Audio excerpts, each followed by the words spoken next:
Генерал Йоан Фичев е началник щаб на армията по време на Балканската война. Той също като полковник Дрангов е военен писател, и той е голям военен писател. И също като полковник Дрангов е автор и на учебници, и на брошури и така нататък, точно за Военната академия. Генерал Йоан Фичев, който достига до пълен генерал, е внук на Колю Фичев. Тоест, това е нашата фамилия. Аз съм правнук на Колю Фичев. Роден е генерал Фичев в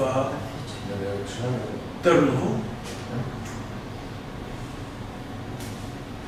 Роден е в Търново и е учил в Цариград, учил е в Робърт колеж и е от първия випуск на Военната академия. От първия випуск, а след това завършва генерал-щабна академия в Турин.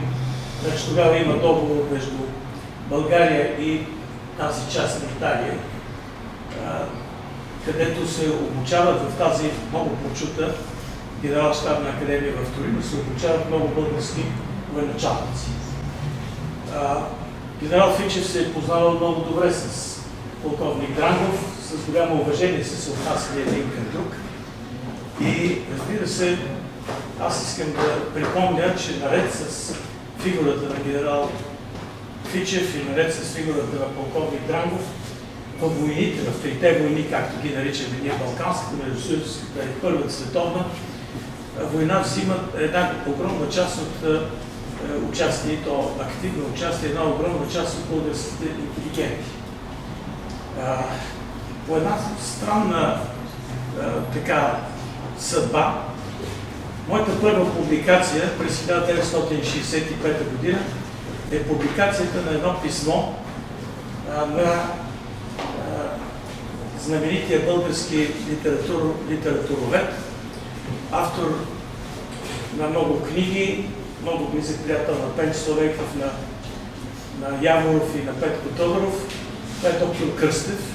Като доктор Кръстев пише едно писмо до Фердинанд, за цар Фердинанд, където казва, бе тук, нашите къщи са една срещу друга, Ханасбърг на доктор Кръстев и къщата на Фичев и на моя дядо. И той моли всъщност да бъдат освободени от армията български интелектуалци. И там е един голям списък.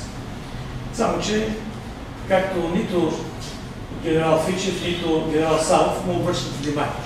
И той се оплаква на Фердинанд. И Фердинанд, както го обичая, пише една резолюция да се предаде за сведения на генерал Фичев. Тоест, връща се, така да се каже, също този, от когото Кръстев се оплаква. Но моя прадядо казва знаменита фраза: аз нямам синове, и тъй като нямам синове, те не могат да отидат да се бият на фронта, но имам две дъщери и затова двете ми дъщери ще бъдат най-отпред като милосърдни сестри и ще се грижат за ранените. Така и става. Цялото време на Балканската война те са наистина най-отпред.